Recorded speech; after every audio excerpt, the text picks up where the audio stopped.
شہروں کے لوگ پہلی بار کسی مہمان کے آنے پر سیکیورٹی اقدامات کی وجہ سے پریشان نہیں ہوئے ہیں۔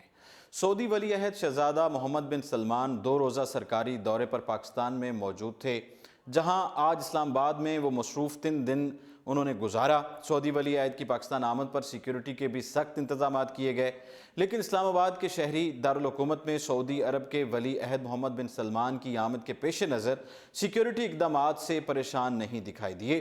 اسی حوالے سے میڈیا رپورٹس میں یہ بتایا گیا ہے کہ جی ٹی روڈ پر انتظار کرنے والے ڈرائیورز کا کہنا ہے کہ وی آئی پی پروٹوکول کی وجہ سے ہیوی ٹریفک کا راستہ روکا جانا عام سی بات ہے، لیکن اس مرتبہ وہ اس فیصلے سے پریشان نہیں ہوئے۔ انہوں نے کہا کہ مجھے امید ہے کہ سرمایہ کاری سے ہم ٹرک والوں کا روزگار بڑھے گا اور اس کے ساتھ تیل کی قیمتوں میں بھی کمی آئے گی۔ اسلام آباد کے ایک اور شہری کا کہنا تھا کہ دوست کے ساتھ موٹر سائیکل پر ڈبل سواری جانے کی بجائے میں ٹیکسی پر پیسے خرچ کرنا چاہوں گا۔ مجھے زیادہ پیسے خرچ کرنے میں مسئلہ نہیں ہے، کیونکہ مجھے لگتا ہے کہ سعودی ولی عہد کا دورہ ملک کی قسمت بدل دے گا۔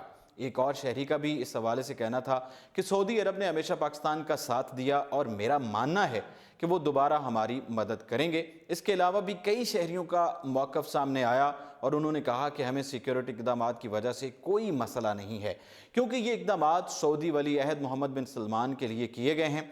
واضح ہے سعودی ولی عہد کے دورہ کے موقع پر جڑواں شہروں میں سیکیورٹی کے سخت انتظامات کیے گئے۔ محمد بن سلمان کی آمد کے موقع پر وفاقی دارالحکومت اسلام آباد اور جڑواں شہروں میں سیکیورٹی ہائی الرٹ رہی۔ وفاقی دارالحکومت اسلام آباد اور راولپنڈی میں دفعہ 144 نافذ رہی۔ ذرائع کے مطابق MI-17 ہیلی کاپٹرز اور 2 لڑاکا طیارے بھی سیکیورٹی کا حصہ رہے۔ C-130 طیارہ بھی تیار رکھا گیا۔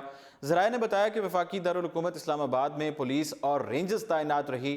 شہر اقتدار کے داخلی راستوں پر سخت چیکنگ کی گئی اور عام شہریوں کے ریڈ زون میں داخلے پر پابندی رہی۔ دورے کے دوران جڑواں شہروں میں میٹرو بس سروس بھی معطل رہی، جبکہ ایکسپریس وے پر بھاری ٹریفک کا داخلہ بند کر دیا گیا اور وفاقی دارالحکومت اسلام آباد آنے والوں کے لیے شناختی کارڈ اور پاسپورٹ ضروری قرار دیا گیا۔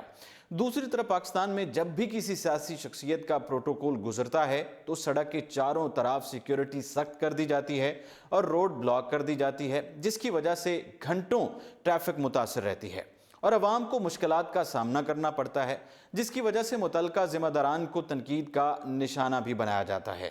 یہ بات واضح ہے کہ پاکستان میں پروٹوکول کی روایت کوئی نئی بات نہیں ہے، جبکہ سعودی ولی عہد کی اسلام آباد آمد پر وہاں کے عوام ہیوی پروٹوکول کی وجہ سے پریشان ہونے کی بجائے خوشی کا اظہار کر رہے ہیں۔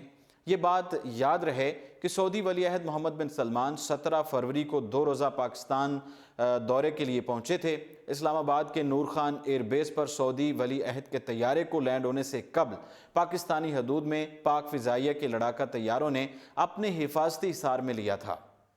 اس کے بعد ایئرپورٹ پر وزیر اعظم Imran Khan, army chief general Qamar Javed Bajwa اور وفاقی کابینہ کے ارکان نے ان کا پرتپاک استقبال کیا تھا اور عمران خان خود گاڑی چلا کر سعودی مہمان کو وزیر اعظم ہاؤس لے کر گئے تھے۔ وزیر اعظم ہاؤس میں سعودی ولی عہد کے اعزاز میں عشائیہ دیا گیا تھا، جہاں انہوں نے مختصر سے خطاب میں یہ کہا تھا کہ مستقبل میں پاکستان بہت اہم ملک ہوگا۔ اس موقع پر وزیر اعظم اور سعودی ولی عہد کی براہ راست ملاقات بھی ہوئی تھی، جس میں دونوں ممالک کے درمیان 20 ارب ڈالر کے معاہدوں پر دستخط ہوئے تھے۔ یہ بات واضح ہے کہ ابھی سعودی ولی عہد جو ہے وہ پاکستان سے واپسی کے لیے روانہ ہو چکے ہیں۔ فی الوقت اتنا ہی اور آپ دیکھتے رہیے اردو پوائنٹ۔